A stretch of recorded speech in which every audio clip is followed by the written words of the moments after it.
வாழ்க்கையின் ஆரம்ப காலங்களில் நாம் ஒரு சாதனை பயணத்தை ஆரம்பிக்கும் போது சில நிராகரிப்புகளை நிச்சயமாக சந்தித்துதான் ஆக வேண்டும். ஒரு சிலர் அந்த நிராகரிப்புகளுக்கு பிறகு வாழ்க்கையை தோல்வியில் முடித்துக் கொள்கிறார்கள். இன்னும் சிலர் அந்த நிராகரிப்புகளுக்கு பின்னால் இருக்கக்கூடிய மிக பிரம்மாண்டமான வெற்றியை கண்டு தொடர்ந்தும் போராடுகிறார்கள். அப்படிப்பட்ட ஒருவரை பற்றி இந்த நிகழ்ச்சியில், இந்த பதிவில் பேசுவோம்.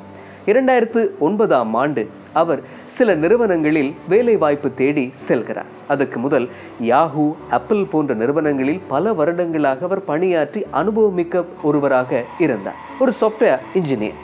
ட்விட்டர் நிறுவனத்தை நாடி செல்கிறார். ஆனால் அங்கு அவர் நிராகரிக்கப்படுகிறார். அடுத்து அவர் ஃபேஸ்புக் நிறுவனத்தை நாடி செல்கிறார். அவருடைய அனுபவங்களை அந்த நிறுவனத்திலே எடுத்துச் சொல்கிறார். அவரால் என்ன செய்ய முடியும் என்பது பற்றியெல்லாம் அங்கு கலந்துரையாடுகிறார். ஆனால் ஃபேஸ்புக்கும் கூட அவரை நிராகரித்து விடுகிறது. பல வருடங்கள் அனுபவம் மிக்க ஒருவர், அல்லது இன்னும் திறமையோடு சாதிக்க காத்திருக்கும் ஒரு இளைஞர் அவர் பிரையன் ஆக்டன். பல வருடங்கள் சாஃப்ட்வேர் இன்ஜினியராக முன்னணி நிறுவனங்களில் பணியாற்றி அனுபவம் மிக்க ஒருவராக இருந்தும் கூட இவர் நிராகரிக்கப்பட்டார். அதற்கு பிறகு அவர் என்ன செய்தார் என்பதுதான் மிகவும் முக்கியமான விஷயம். 2009ஆம் ஆண்டு அது. அப்போது அவர் தன்னுடைய நண்பர்கள் இருவரை அழைத்து கொண்டார்.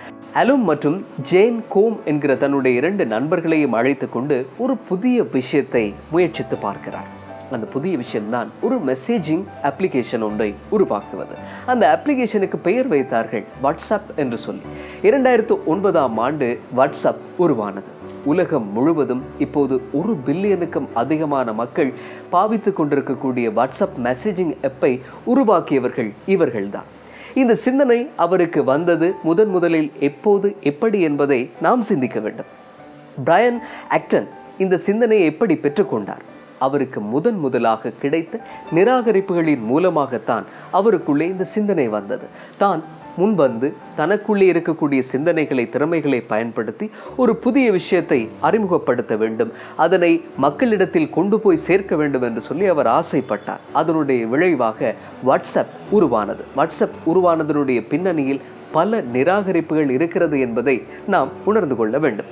அதுக்கு பிறகு 2014ஆம் ஆண்டு இன்னும் ஒரு சுவாரஸ்யமான சம்பவமும் நடந்தது. வாட்ஸ்அப் நிறுவனம் ஆரம்பிக்கப்பட்டு 5 வருடங்களில் கண்ட பிரம்மாண்டமான வெற்றியை பார்த்து பயந்து போன பல சமூக வலைத்தளங்களை நாம் பெயர் பட்டியலிட்டு சொல்ல முடியும். அப்படி பயந்து போன மிக முக்கியமான ஒரு சமூக வலைத்தளம் தான் ஃபேஸ்புக்.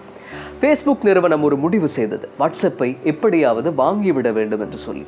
2014ஆம் ஆண்டு 19 பில்லியன் அமெரிக்க டாலர்களை கொடுத்து வாட்ஸ்அப்பை வாங்கியது ஃபேஸ்புக். அதாவது அன்றைய காலப்பகுதியில் அதன் தொகையை விட அதிகமான ஒரு தொகையை கொடுத்து தான் வாட்ஸ்அப்பை வாங்கியது. தன் கனவுகளால், லட்சியங்களால் உருவாக்கப்பட்ட வாட்ஸ்அப்பை 5 வருடங்களுக்கு பிறகு பிரையன் ஆக்டன் விற்பனை செய்தாலும் கூட அப்போது அவருடைய சொத்தின் மதிப்பு விற்பனை செய்ததற்கு பிறகு 3.8 பில்லியன் டாலர்களாக மதிப்பிடப்பட்டது.